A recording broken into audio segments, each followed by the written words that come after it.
gente, então mais um Rudá Analisa. Hoje a gente vai falar um pouco um tema que muita gente fica perguntando. Então o que seria saída? O que seria um governo de esquerda? Então nós decidimos montar uma pauta sobre isso em 3 pontos. Eu já vou falar quais são.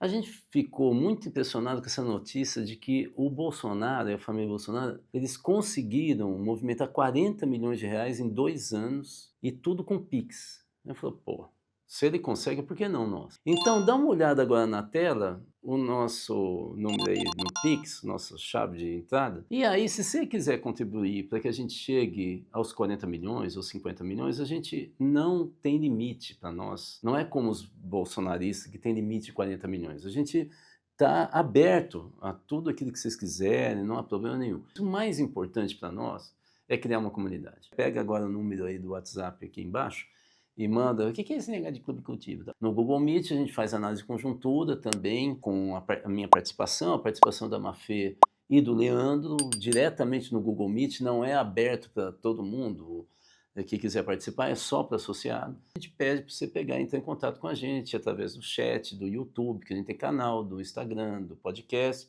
ou através do número do WhatsApp que eu já falei. Se inscreva nesses canais, para você acompanhar a gente, clica no sininho, beleza? Resolvemos falar o que é a esquerda. Qual é a agenda do século XXI? Mas qual é a saída? Qual é a saída? Qual é a saída? Poxa, o cara só quer saber de saída. Mas vamos lá, hoje nós vamos falar qual é a saída. A gente pode ter várias definições, inclusive mais complexas, que são as discussões marxistas, nós podemos ter... Mas a definição que o mundo inteiro adota é a dada pelo Norberto Bobbio no livro Esquerda e Direita, que você está vendo na capa aí. Ele era radicalmente contra o neoliberalismo. Quem fala, então é neoliberal. Não era neoliberal. Aliás, esse é um problema. A gente começou a vulgarizar tanto o conceito de neoliberalismo que é uma pauta técnica muito específica. Furou o pneu do carro, neoliberalismo. O cara pegou e começou a ter dor no dedo, neoliberalismo. Tudo é neoliberalismo. Não é. Mas o Bob escreve esse livro e fala, ele sugere o seguinte, quando uma pessoa diz que ele prioriza a igualdade social, isso é que define a esquerda. Bom, e a direita? A direita o que é? A direita é uma força política que prioriza a individualidade. Então, nesse sentido, como ele prioriza a individualidade, ele tende a achar que as diferenças humanas meio que justificam uma ação ou uma pauta, eu acho que ele escreve desse jeito, não sei se eu estou fazendo uma tradução errada italiana, uma inigualdade, né? A diferença leva a uma agenda da iniquidade, ou seja, ele é o oposto, portanto, da esquerda. Quando a gente fala que a esquerda ela luta pela igualdade, nós temos várias camadas envolvidas nessa discussão. Uma delas, obviamente, é a econômica, material, talvez tenha sido a mais propalada mesmo pelas forças políticas marxistas, né, desde o século XIX, em que se sugere, inclusive antes do Marx, ou no período que ele está escrevendo, que a base da pobreza seria a propriedade privada. Vamos só lembrar que, para o marxismo, não é qualquer propriedade privada que gera a pobreza. E ela não é um mal por si. É a propriedade privada dos meios de produção que gera a exploração do homem pelo homem. Os meios de produção são uma fazenda, a terra que você usa para produzir algo. Se alguns têm a terra e outros não têm, os que não têm para viver, se tem um lugar que só tem terra, agricultura, ele vai ter que vender a sua energia, a sua condição de trabalho ou alugar, né? Para uma pessoa que é dona da terra, que precisa das pessoas para produzir, para ela o fruto do seu trabalho, que é apropriado por esse dono da terra, ser vendido, uma parte é pago por salário para você e você sobrevive. E o dono da terra faz o que ele quiser. Inclusive, ele impõe o salário que ele quer. Ou então a indústria. Ou seja, meio de produção são os meios que se utiliza para produzir. O marxismo vai sugerir que, na medida que você socializar os meios de produção, ou seja, não tem mais um dono daquele meio de produção, ele é público, né? Com a biblioteca pública, você não tem mais lucro, portanto, individualizado pelo dono, e aquilo que é um excedente de produção, você distribui entre os trabalhadores e os produtores. E se você não tem mais o dono dos meios de produção e todos os meios de produção são socializados, você pode fazer 2 coisas. Uma delas é você não ter mais classe social, porque afinal todos são iguais, não tem essa classificação da sociedade em função desses bens materiais para produzir, mas a outra que você nem precisa trabalhar. Aqui nós vamos para uma outra camada importante para a gente definir o que é esquerda. Ou seja, se você, a partir da produção e da venda dos produtos, você consegue ter recursos para investir em mais tecnologia, e se você investir em mais tecnologia,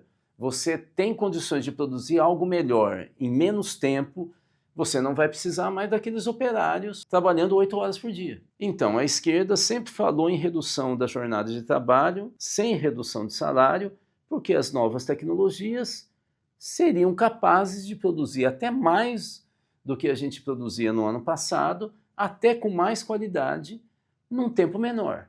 E se você continuar nesse ciclo de reinvestimento sem ter lucro, sem ter propriedade privada, aquilo gera mais produto, você vai diminuindo, diminuindo, até que tem uma hora que você só trabalha segunda, quarta e sexta, depois só quarta, depois você não precisa mais trabalhar. Se você não quiser. Se você quiser, você trabalha no que você quiser. Você pode trabalhar numa coisa aqui, outra ali, aí sobra tempo. O que isso tem a ver com o projeto de esquerda? É que para a esquerda, além dessa camada de defesa da igualdade econômica e social, a esquerda também acha que com mais tempo disponível, você pode discutir política.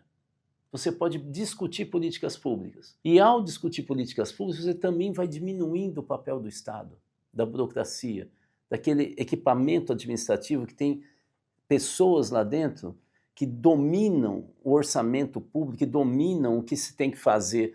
A população começa a invadir o Estado, determinar as políticas. Então, quando a esquerda fala de igualdade social e quando se define que a esquerda ela tem como foco a igualdade social, aqui tem uma segunda dimensão, tem várias, mas uma segunda dimensão que eu quero destacar, que é a igualdade também política. Ou seja, quanto mais tempo, mais o cidadão ele é ativo, ele não é passivo, ele não só vota no representante, ele governa com o representante. Eu não sei se vocês perceberam, e isso significa que no século XXI, na medida em que a gente tem mais tecnologia, nós temos o mesmo, mais os cidadãos querem participar da gestão da coisa pública. Mais eles brigam por conselho de participação, mais eles querem transparência do Estado, mais eles querem saber qual que é a grana gasta naquela obra, qual é o cronograma, quem que ganhou a licitação. Mas existe um movimento, inclusive a Constituição de 88 do Brasil, ela tem toda uma série de artigos, como do primeiro artigo da Constituição brasileira, que diz que todo o poder emana do povo,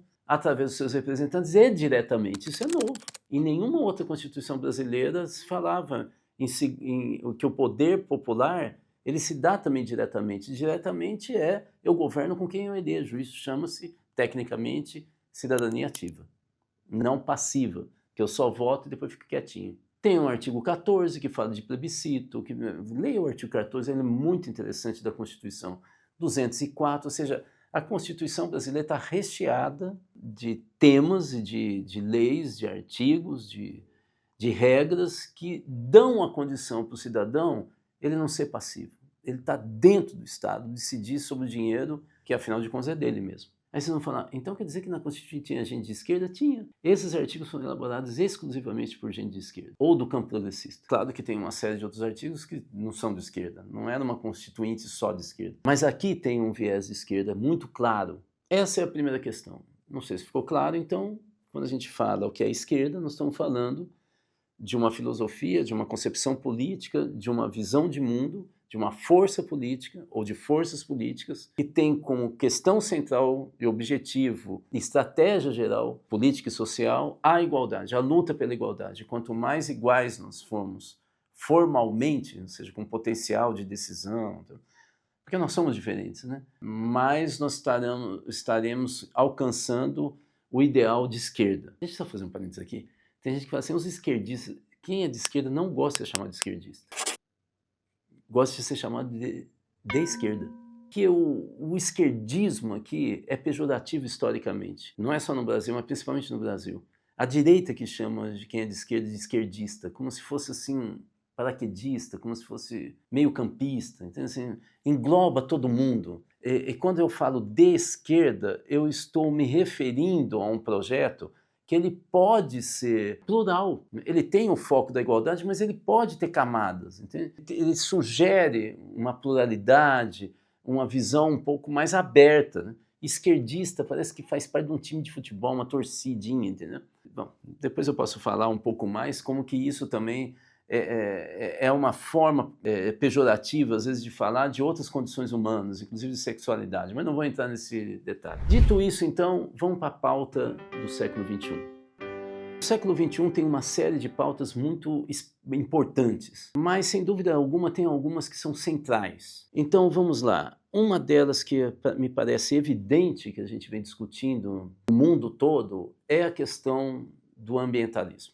O ambientalismo, ele tem como questão prioritária, como uma análise geral, o ambientalismo está falando de uma forma de exploração das pessoas, das coisas, da natureza, que ela é predatória e de tal maneira que ela está destruindo as condições de vida saudável, em função de vários objetivos, mas muito, quando você fala em ambientalismo, você está atacando essa visão predatória e um egoísmo, uma ambição quase sempre muito pessoal de você ter lucro a qualquer custo. Então, só que a questão ambiental, ela traz embutida, desde a Eco 92, um subtema, que às vezes a gente fala da boca para fora, que é a sustentabilidade. A sustentabilidade, a partir da Eco 92, passou a ser não só proteção ambiental, mas passou a ser cultura e participação cidadã.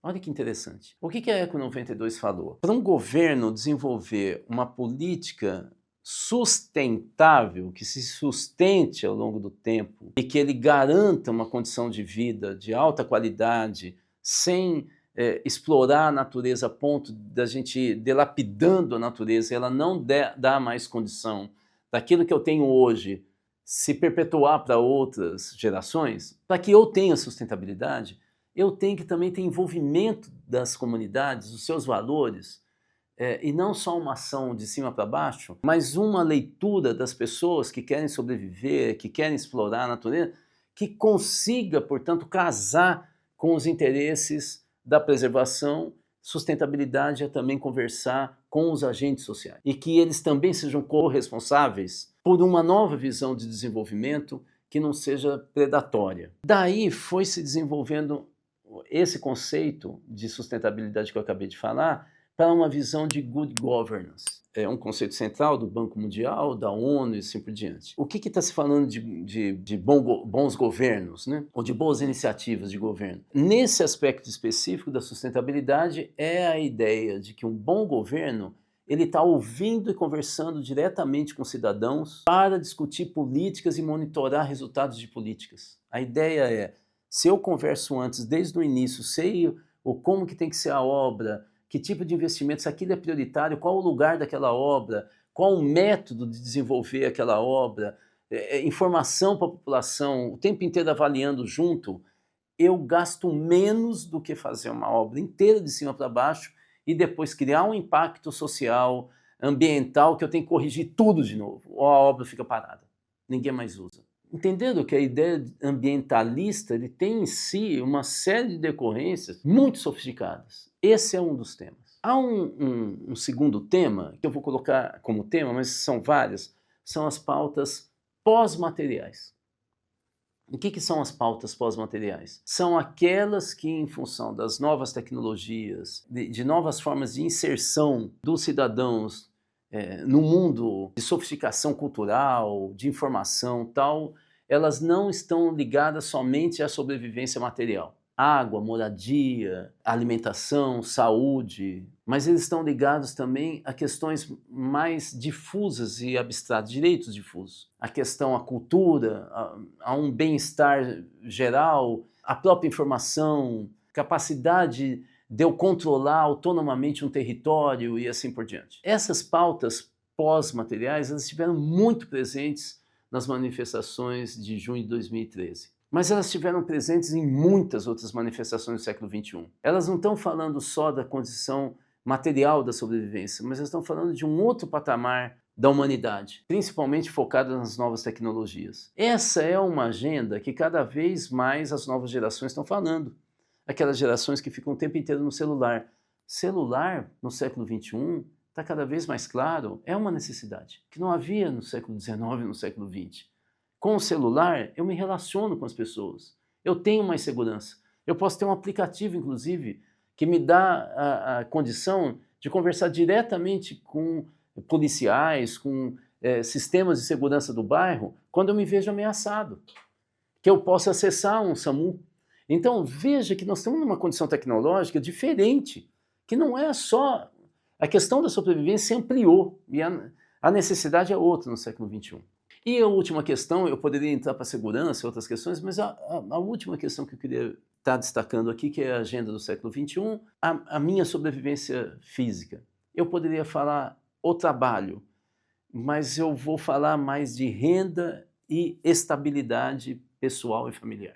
Ou seja, é a condição de sobrevivência material e estabilidade. Eu ter previsibilidade na minha vida, eu conseguir projetar o futuro, não tendo segurança, mas pelo menos ele ser verossímil, ele ser minimamente previsível.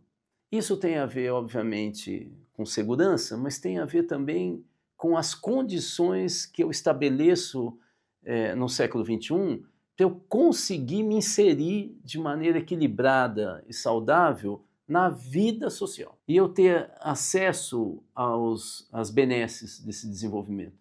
Obviamente que eu estou falando de como que eu posso ter acesso à tecnologia para o trabalho, como é que eu tenho acesso aos bens produzidos, como é que eu distribuo os bens, como é que eu tenho equilíbrio através de acesso a crédito, moedas, ou seja, como é que eu tenho estabilidade para planejar a minha vida do ponto de vista material e da minha sobrevivência e da minha família. Tudo isso tem a ver com economia solidária, tem a ver com economia feminina, tem a ver com economia quilombola, economia indígena, que o Papa tentou traduzir como uma nova economia com o Papa Francisco, quando ele lança um movimento mundial chamado Economia de Francisco.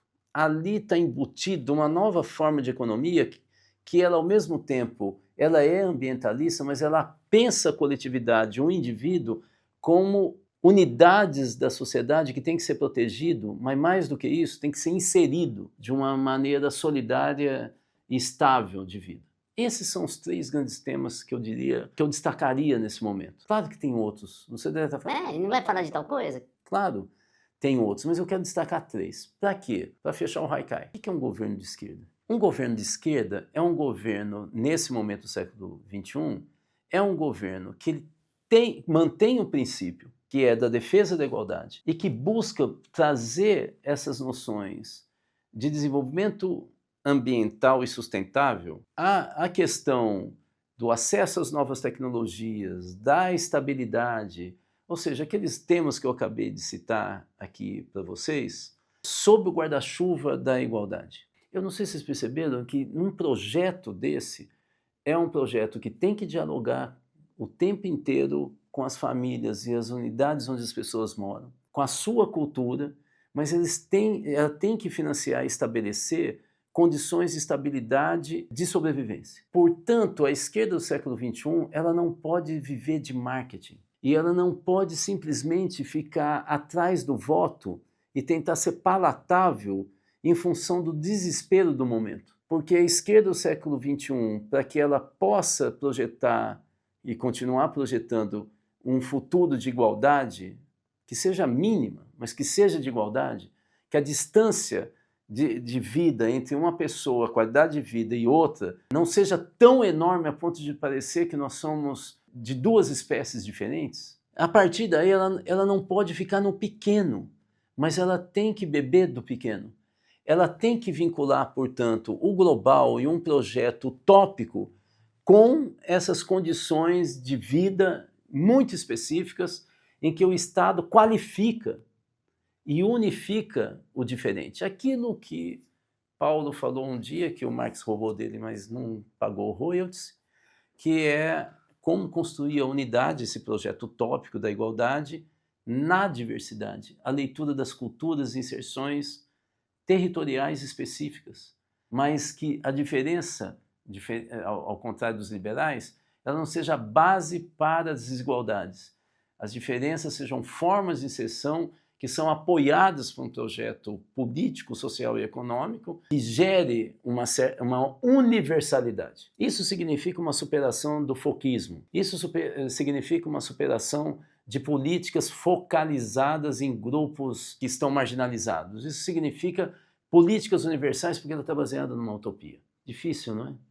A minha questão é, você está vendo líder de esquerda no Brasil que consiga pensar um projeto e um governo de esquerda?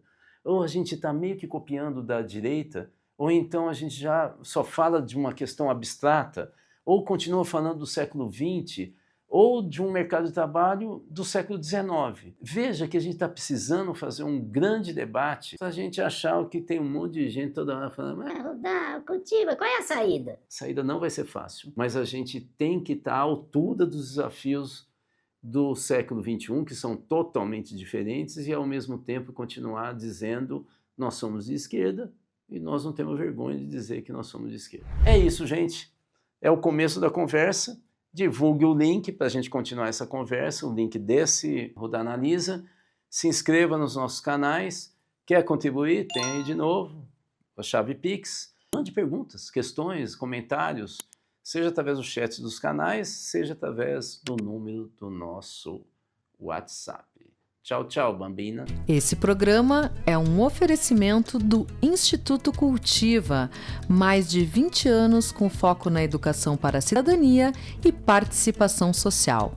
Saiba mais no site institutocultiva.com.br.